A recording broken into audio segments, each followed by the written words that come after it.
Hello and welcome to another lecture on micro economics. Micro economics में आज हम monopoly power को understand करने की कोशिश करेंगे।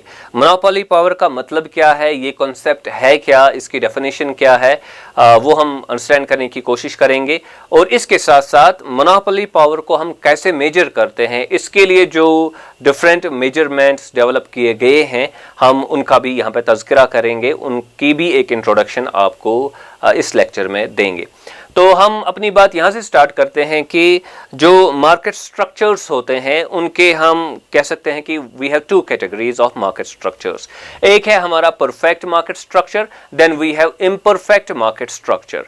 तो परफेक्ट मार्केट स्ट्रक्चर में जो है हमारा परफेक्ट कंपटीशन आता है, लेकिन जो हमारे इम्परफेक्ट मार्केट स्ट्रक्चर्स होते हैं we have at least 3 types there. तो 3 फॉर्म्स देयर। एक है monopoly, then we have oligopoly, we have monopolistic competition. तो these are different imperfect market structures और forms। ओके, अब बुनियादी चीज जिस पे हमने यहाँ पे फोकस करना है वो ये है कि ये जो परफेक्ट कंपटीशन है, यहाँ पे एक फर्म जो होती है वो प्राइस टेकर होती है, यानी कि उसको वही प्राइस कबूल करना पड़ता है जो मार्केट में प्रिवेल हो गया हो, उसी प्राइस पे उसको अपना प्रोडक्ट बेचना होता है। तो ये पॉसिबल नहीं होता है इन केस ऑफ परफेक्ट कंपटीशन एक फर्म के लिए कि वो अपने से प्राइस जो है एक प्रोडक्ट का इंक्रीज करें। अगर वो ऐसा करेगी तो उसका प्रोडक्ट कोई नहीं खरीदेगा in the market, because market में ऑलरेडी काफी सारी फर्म्स होती हैं जो पहले वाले प्राइस पे ही अपना प्रोडक्ट बेच रही होती हैं। तो एक फर्म जो है वो प्राइस को इन्फ्लुएंस नहीं कर सकती है, एक फर्म जो होती है वो प्राइस टेकर होती है। तो दैट मीन्स हम कहेंगे कि इसके पास, एक फर्म के पास ताकत नहीं होती है, it has no power to influence prices. Okay, तो ये बुनियादी चीज है जो यहाँ पे याद रखनी है। लेकिन when we come to imperfect market structures, जैसा कि हमने मोनोपोली को पहले ही स्टडी किया हुआ है, यहाँ पे एक फर्म जो होती है उसके पास ताकत होती है, वो प्राइस मेकर होती है या कम से कम वो प्राइस इन्फ्लुएंसर होती है। यानी कि या तो वो मुकम्मल प्राइस को खुद से तय करेंगे, डिटरमाइन करेंगे कि प्राइस क्या होना चाहिए एक प्रोडक्ट का, जो यहाँ पे पॉसिबल नहीं है, या कम से कम उसके पास ये सलाहियत होती है, ये पॉसिबिलिटी होती है कि वो प्राइस को इन्फ्लुएंस कर सकती है। वो प्राइस को फॉर एग्जांपल अगर चाहें तो अपने प्रोडक्ट का प्राइस जो है वो इंक्रीज कर सकती है। It is possible in case of imperfect market structures. तो हम ये कहेंगे कि in case of imperfect market structures we have the firm has power to influence prices, लेकिन यहाँ पे the firm has no power to influence prices। तो अब इसका ताल्लुक मोनोपोली पावर के साथ कैसे बनता है? एक्चुअली मोनोपोली पावर हमें यही बताती है कि when a firm has the power to influence prices, जब एक फर्म के पास ये पॉसिबिलिटी है, ये ताकत है, ये सलाहियत है कि वो प्राइसेस को इन्फ्लुएंस कर पाए या प्राइसेस डिटरमाइन कर पाए, तो उसको हम कहते हैं monopoly power. Monopoly power is about what, the possibility, the power of a firm to influence prices. Okay, so यहां से ये बात हमें पता चली। अब देखिए ये चीज यहां पे आपने समझनी है कि इसका नाम है मोनोपोली पावर, तो हम समझेंगे कि इसका ताल्लुक सिर्फ मोनोपोली के साथ है, लेकिन ऐसा नहीं है। जो मोनोपोली पावर है, अगरचे टर्म में मोनोपोली ज्यादा जो है लफ्ज यूज हो रहा है, इसका ताल्लुक इवन ओलिगोपोली के साथ भी है, मोनोपोलिस्टिक कंपटीशन के साथ भी है, क्योंकि इन case of oligopoly and monopoly, monopolistic competition, वहां पे भी एक एलिमेंट ऑफ मोनोपोली मौजूद होता है। क्यों? जो यहाँ पे एक एलिमेंट होता है कि इसके पास एक सलाहियत होती है कि ये प्राइसेस को इन्फ्लुएंस कर पाए। इन दो मार्केट स्ट्रक्चर्स में भी फर्म्स के पास ये सलाहियत होती है। Now it what will be different is कि यहाँ पे मैग्नीट्यूड ज्यादा हो सकता है, इन दो में मैग्नीट्यूड जो है वो कम हो सकता है। That will be the difference, but फिर भी इनमें ये एलिमेंट मोनोपोली का मौजूद होता है। तो इसलिए ये तीनों मार्केट स्ट्रक्चर्स इसमें आते हैं जिनको हमने इम्परफेक्ट मार्केट स्ट्रक्चर की कैटेगरी में यहाँ पे जो है वो लाया है। अब हम इसको कैसे डिफाइन करेंगे? हम कहेंगे with regard to the definition of the monopoly power ke it is the degree of control on part of a firm over price and output, the price and output that a firm is selling। तो इसको इस पे कितनी degrees का control है on it's price and output, तो उसको हम कहेंगे मोनोपोली पावर। या ये किस हद तक प्राइसेस और आउटपुट को कंट्रोल कर सकती है खुद से, तो उसको हम कहेंगे मोनोपोली पावर। या हम कह सकते हैं कि extent of control over price and output, उसको हम कहेंगे क्या, मोनोपोली पावर। तो this is about definition of monopoly power. अब हम आते हैं जो हमारा इंपॉर्टेंट सेगमेंट इसमें है, वो है कि मोनोपोली पावर को हम कैसे मेजर करते हैं। तो आपने ये बात याद रखनी है कि there are at least 3 measurements of monopoly power जो हम एलिमेंट्री इकोनॉमिक्स की बुक्स में देखते हैं, बेसिक इकोनॉमिक्स की, माइक्रो इकोनॉमिक्स की बुक्स में देखते हैं। तो पहला जो मेजरमेंट हम यहाँ पे डिस्कस करेंगे वो है price elasticity of demand. Again ये वो एक वैसी वो चीज़ है जो हमने पहले ही डिस्कस की हुई है। प्राइस इलास्टिसिटी ऑफ डिमांड जो है, इसको हम इस्तेमाल कर सकते हैं मोनोपोली पावर को मेजर करने के लिए। तो ये एक है। दूसरा है cross price elasticity of demand. तो कॉन्सेप्ट हमने पहले ही स्टडी किया हुआ है, तो इसको भी हम इस्तेमाल कर सकते हैं as a measure of monopoly power या as an index of monopoly power, degree of monopoly power, इससे भी हम अंडरस्टैंड कर सकते हैं। देन वी हैव फाइनल, जो सबसे इंपॉर्टेंट और सबसे ज़्यादा इस्तेमाल होने वाला जो इसमें मेजरमेंट है, वो है, उसको हम कहते हैं लर्नर्स इंडेक्स।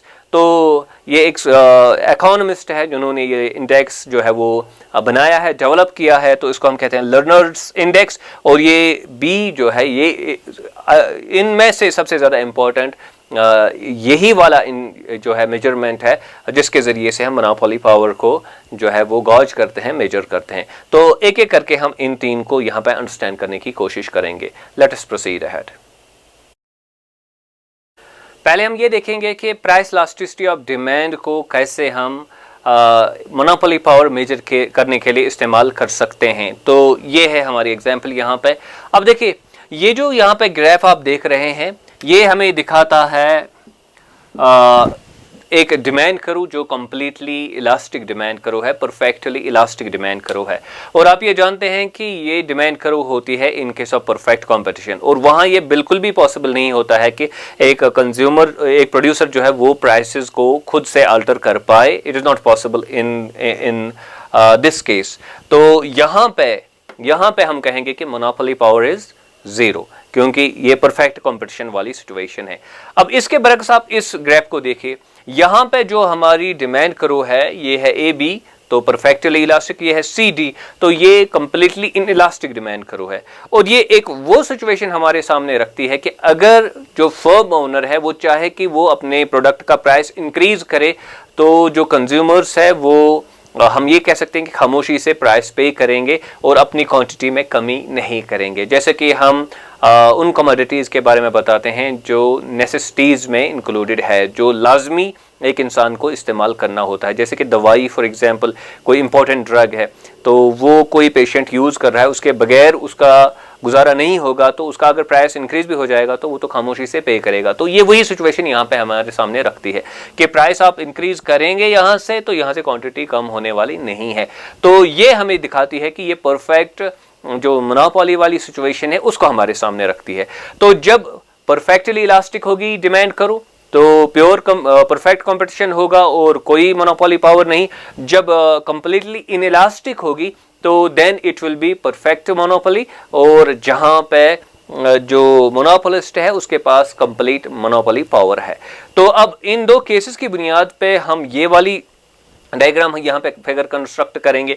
तो ये है ए बी जो ये वाली है, और ये है सी डी जो यहाँ पे हमने सी डी हमने इसको लिखा है। अब देखिए, जो भी डिमांड कर्व, इसकी इलास्टिसिटी जो इस flatter this horizontal demand curve के करीब आएगी, तो उसमें जो मोनोपोली पावर होगी फर्म की, तो वो कम होगी, because we are approaching perfect competition जहां पे मोनोपोली पावर नहीं होता है।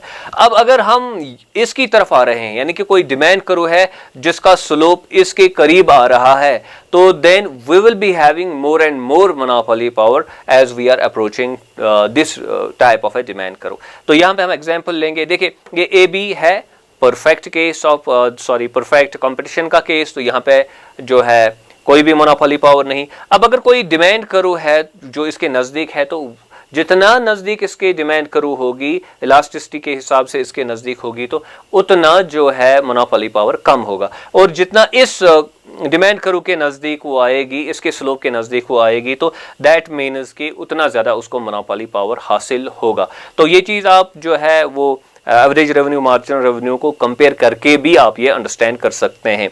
तो एनीवेज, अब हमने क्या बात सीखी यहाँ से हमने ये बात सीखी कि अगर इलास्टिसिटी कम है, जैसा कि यहाँ पे है 0, तो ये जो करीब है इस डिमांड कर्व के, ये वाली जो डिमांड कर्व्स है, तो दे आर क्लोजर टू 0। जब इलास्टिसिटी कम है तो मोनोपोली पावर जो है, डिग्री ऑफ मोनोपोली पावर जो है वो ज्यादा है। जब इलास्टिसिटी ज्यादा है, जैसे कि इस केस में, तो मोनोपोली पावर जो है वो कम है। तो ये हमने याद रखना कि इनवर्स रिलेशनशिप है मोनोपोली और इलास्टिसिटी के दरमियान। तो इसके लिए जो फॉर्मूला डिवाइस किया गया है वो है degree of monopoly power is equal to 1 divided by price elasticity of demand. और ये जो प्राइस इलास्टिसिटी यहाँ पे है, इसका हमने एब्सोल्यूट वैल्यू लेना होता है, यानी कि हम साइन इसको माइनस प्लस को डिस्रिगार्ड करते हैं, हर किसी चीज को प्लस यहाँ पे तस्वुर करते हैं। तो इसलिए यहाँ पे जो है प्राइस इलास्टिसिटी ऑफ डिमांड जो है वो यहाँ नीचे आता है। अब देखिए यहाँ पे आप फोकस कीजिए। फॉर एग्जांपल, अगर प्राइस इलास्टिसिटी ऑफ डिमांड जो है वो 0 है, प्राइस इलास्टिसिटी ऑफ डिमांड क्या है, वो 0 है, जैसा कि यहाँ पे है, तो मोनोपोली पावर जो होगा एक फर्म का वो इनफिनिट होगा या एब्सोल्यूट होगा या परफेक्ट होगा, राइट। तो इसी तरह अगर मोनोपोली पावर जो है, फॉर एग्जाम्पल इलास्टिसिटी जो है वो 1/4 है, प्राइस इलास्टिसिटी का वैल्यू जो है वो 1/4 है, तो हम लिखेंगे 1 डिवाइडेड बाई 1/4, तो इसका वैल्यू जो निकलेगा वो 4 निकलेगा। ये आप एक्सरसाइज कर सकते हैं। इसी तरह अगर आप 1/3 लिखेंगे, किसका वैल्यू, यानी कि 0.33 आप लिखेंगे वैल्यू किसका, जो इलास्टिसिटी ऑफ डिमांड है, प्राइस इलास्टिसिटी ऑफ डिमांड है, तो जो वैल्यू निकलेगा किसका, monopoly, degree of monopoly power का, वो कितना होगा, वो 3 होगा। तो अब आप यहाँ पे देखिए, ये वाला जो वैल्यू है इलास्टिसिटी का वो कम है, ये इससे ज्यादा है, तो यहाँ पे जो मोनोपोली पावर का वैल्यू है वो ज्यादा है, यहाँ पे थोड़ा कम है। तो दैट मीन्स कि जितना कम इसका वैल्यू होगा इलास्टिसिटी का, उतना ज्यादा यहाँ पे वैल्यू होगा, जितना ज्यादा वैल्यू यहाँ पे होगा उतना कम यहाँ पे वैल्यू होगा। अगर इलास्टिसिटी, प्राइस इलास्टिसिटी का वैल्यू जो है वो 10 होगा, तो जो मोनोपोली पावर का वैल्यू होगा वो 1/10 होगा, क्योंकि हमने 1 डिवाइड बाई 10 फिर लिखना है यहाँ पे, तो 1/10 हो गया, 0.10 हम 0.1 हम कह सकते हैं। तो this is about what, price elasticity of demand को हम कैसे यूज कर सकते हैं मोनोपोली पावर मेजर करने के लिए। तो this is one. Now this is second, cross price elasticity of demand को हम कैसे मेजर करेंगे मोनोपोली पावर मेजर करने के लिए। तो पहले हम जानते हैं कि क्रॉस प्राइस इलास्टिसिटी, यहाँ पे मैंने डिफाइन इसलिए नहीं किया, डिस्क्राइब इसलिए नहीं किया, क्योंकि we have done it so many times, और इसको भी हमने काफ़ी बार किया है, लेकिन थोड़ा सा एक आइडिया देने के लिए कि एक्चुअली हमने फोकस किस चीज़ पे करना है, इसको मैंने यहाँ पे लिखा है। तो cross price elasticity of demand में हम क्या करते हैं, हम देखते हैं कि percentage change in quantity of one product divided by percentage change in price of another product. तो यहाँ है x, यहाँ है y।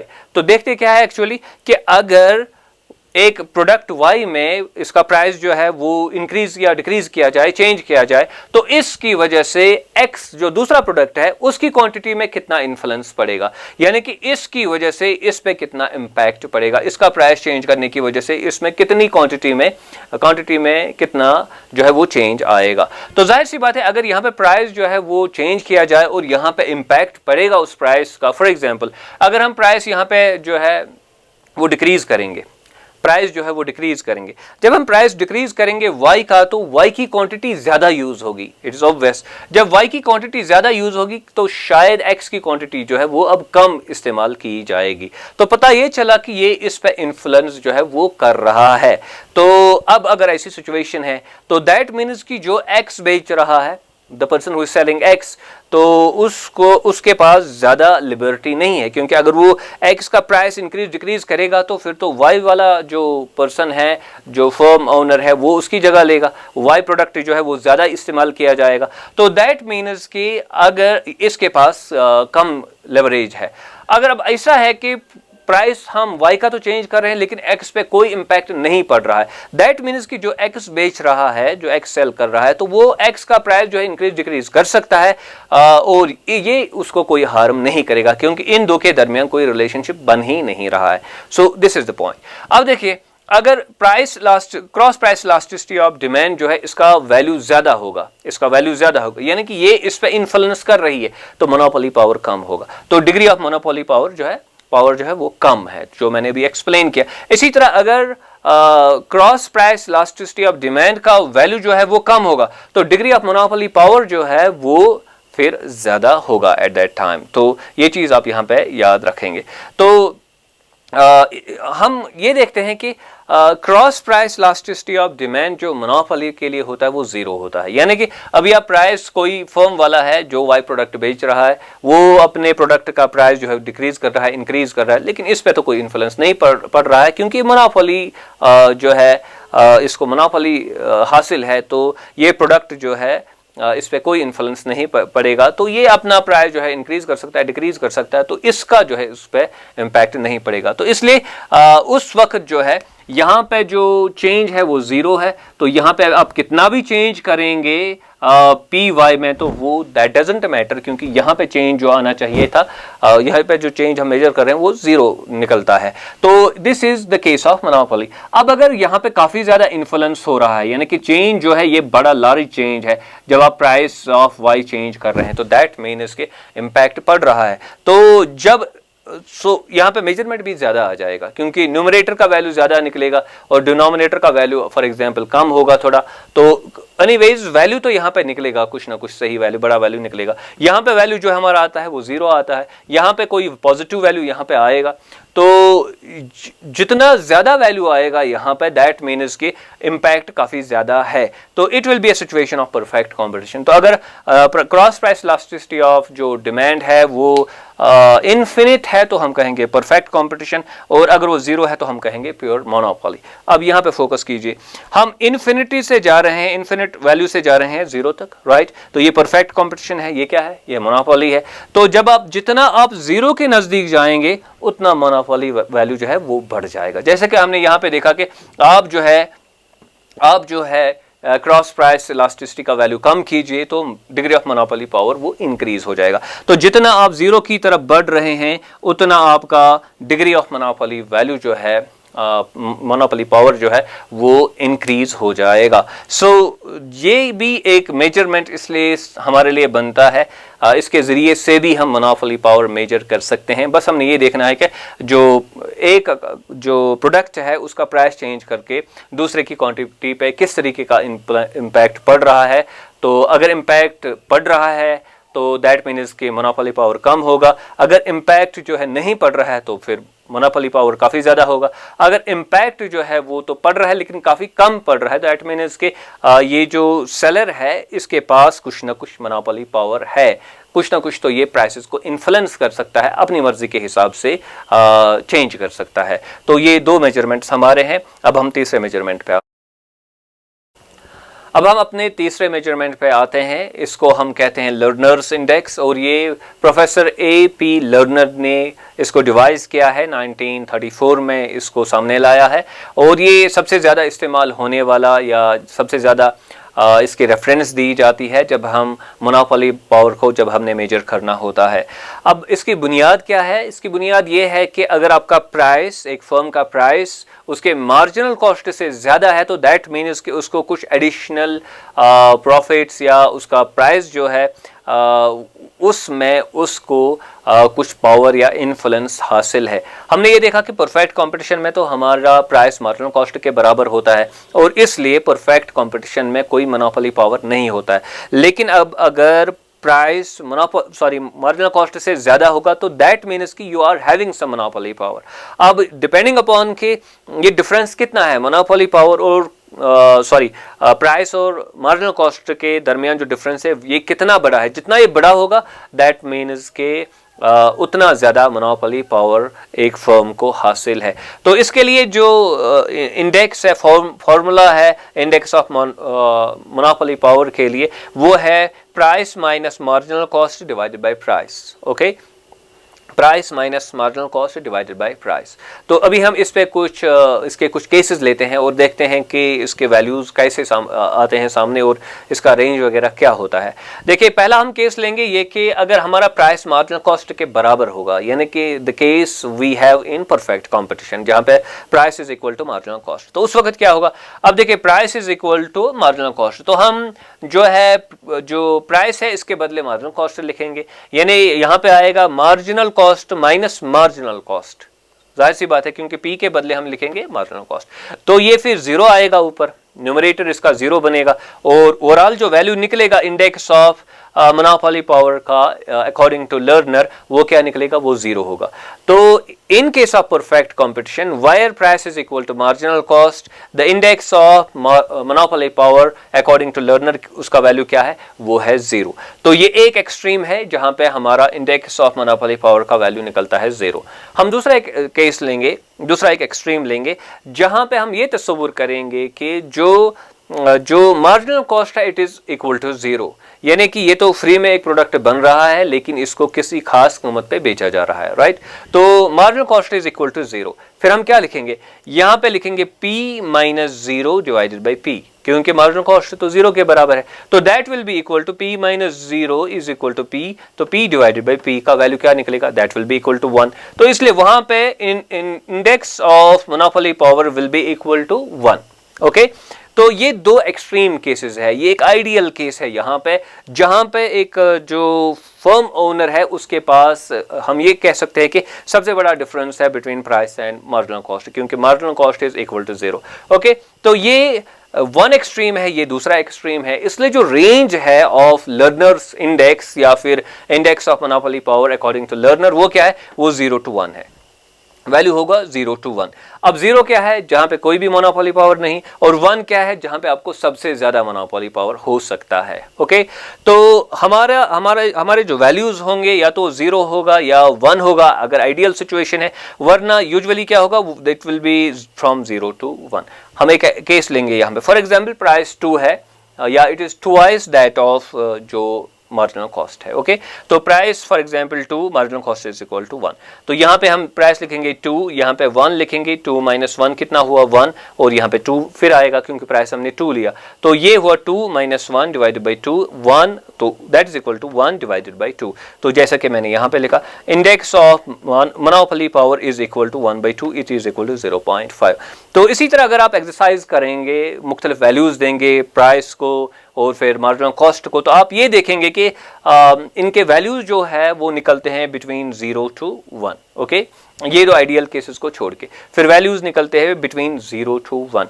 अब यहाँ पे ये जो बुनियादी बात याद रखनी है वो ये है कि अगर हम 1 के करीब जाएंगे, अगर हम 1 के करीब जाएंगे, जितना हम 1 के करीब जाएंगे उतना ज्यादा मोनोपोली पावर एक फर्म को हासिल है, क्योंकि दैट मीन्स कि उतना ज्यादा प्राइस जो है वो प्राइस और मार्जिनल कॉस्ट के दरमियान जो डिफरेंस है वो उतना ज़्यादा है, वो ज़्यादा है वहाँ पे। सो ये बड़ा होगा प्राइस माइनस मार्जिनल कॉस्ट, तो प्राइस माइनस मार्जिनल कॉस्ट, तो वैल्यूज़ जो है वो ज़्यादा नज़दीक आएंगे 1 के।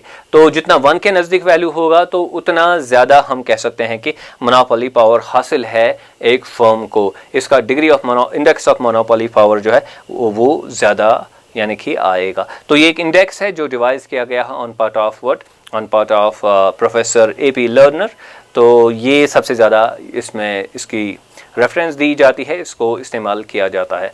आई होप कि जो आज के लेक्चर का मकसद था कि हम समझे मोनोपोली पावर और फिर इसका मतलब क्या है, मीनिंग क्या है, इसको हम कैसे डिफ़ाइन कर सकते हैं, और फिर इसके जो डिफरेंट मेजरमेंट्स है वो हम किस तरह इस्तेमाल करते हैं एक्चुअली मोनोपोली पावर को मेजर करने के लिए, ये सब चीज़ें आपने अच्छे से समझी होगी इस लेक्चर के ज़रिए से। Do not forget to subscribe to my YouTube channel Earnest Economics. Thank you very much.